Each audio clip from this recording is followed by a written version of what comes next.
வாழ்க்கையில் இதுவும் நடக்காது அப்படின்லாம் நினைக்காம நடக்கும்னு நினச்ச ஒரு விஷயம் நடந்திருக்கு சொல்கிறேன். மக்கள் திலகம் எம்ஜிஆர் அவர்கள் கூட ஒரு ஃபோட்டோ எடுத்துக்கிட்டால் போதுன்றது எனக்கு அதிகபட்ச ஆசை.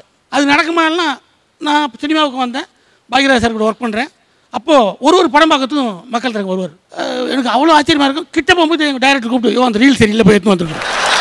என்னடா போச்சு, ஒரு படத்துக்கு மிஸ்ஸிங். மௌனகிரங்கள் இன்று போய் நாள் விடிய வரை காத்துரு அந்த நாட்டில் நொந்து போயிட்டேன். என்ன அது ஃபோட்டோ எடுக்கிறது மட்டும் நம்ம இவ்வளோ தடன்னு. அதுக்கப்புறம் டார்லிங் டார்லிங் டார்லிங் அந்த படத்துக்கு நான் ஒரு வாட்ச்மேனாக கூட நடிச்சிருப்பேன். அதுக்கு நான் அசோசியேட் டைரக்டர். அப்போது மக்கள் திலகம் எம்ஜிஆர் படமாக வந்து உள்ளே போயிட்டார். என்ன செக்யூரிட்டி கூப்பிட்றாரு, ஃபோட்டோவில் எடுக்கக்கூடாது சார், அவர் டயர்ட் ஆகிட்டாருன்னு. எது நடக்குதோ இல்லையோ உன்னை எடுத்துறேன் சொல்லிட்டு எம்ஜிஆர் அவர்கள் படம் பார்த்து வெளியே வராரு. டக்குன்னு ஒரு உள்ளே போயிட்டு சார் அந்த படத்தை அசோசியேட் டைரக்டர் உங்களோட ஃபோட்டோ எடுத்தோம். ஓகே வாட்ச்மேன் நான் எடுத்து பார்த்துட்டு ஃபோட்டோ கண்டார். அப்போது மக்கள் திலகம் நிற்கிறாரு, நான் பக்கத்தில் நிற்கிறேன். பாக்யராஜ் சார் நழுவுறார். இவன் அவர்கிட்ட பேசுகிறேன். நான் அவரை கையை பிடிச்சி எடுத்துட்டேன். என்னன்னா நான் நடுப்புறேன், இந்த பக்கம் பாக்யராஜ் சார், இந்த பக்கம் மக்கள் திலகம் எம்ஜிஆர்.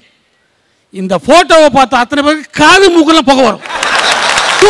என்ன நடந்துச்சு எனக்கு அவ்வளோ பெரிய நம்ம வாழ்க்கையிலே ஆசைப்பட்டதும் அது நடந்துச்சு. ஆனால் என்னை விட அவர் மேலே ஆசைப்பட்ட ஒருத்தன் அந்த ஃபோட்டோவை தீவிட்டான். ஆனால் காலப்போக்கில் நான் டைரக்டர் ஆகி அவரை போய் சந்தித்தேன். கல்யாணத்துக்கு நான் பத்திரிக்கை நேரில் கூட கொடுக்கல, அவர் பிஏ கிட்டே கொடுத்துட்டு எனக்கு கல்யாணம் வந்துட்டேன். கரெக்டாக என் கல்யாணத்துக்கு வந்தார். அது முதல் லெதர் டைன்னு தூக்கு போட்ட மாதிரி கட்டியிருக்கேன். வந்து பார்த்தாரு, என்ன டைன்னு டை அவுத்தார். என்ன இது டை அவுறனா அவர் தான் கட்டி விட்டார். டை கட்டி இப்படி சமுசா மாதிரி நிற்கணும், டையை கட்டி விட்டார். டையை கட்டி விட்டு வாழ்த்துட்டு ஒரு 20 நிமிஷம் இருந்துட்டு போனார். அதுக்கப்புறம் எனக்கு பையன் பிறந்தோன்னே பேப்பரில் நியூஸ் வருது, பாண்டியராயனுக்கு ஆண் குழந்தை பிறந்திருக்கிறது. அதுக்கு முதல் ஃபோன் பண்ணது மக்கள் திலகம் எம்ஜிஆர் அவர்கள். பையன் உன்ன மாதிரி முடிக்கிறானா அப்படின்னாரு.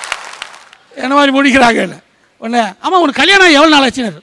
10 மாதம் ஆச்சுன்னு. இந்த வேகம் எல்லாத்துலையும் இருக்கட்டும் ஃபோன் வச்சார்.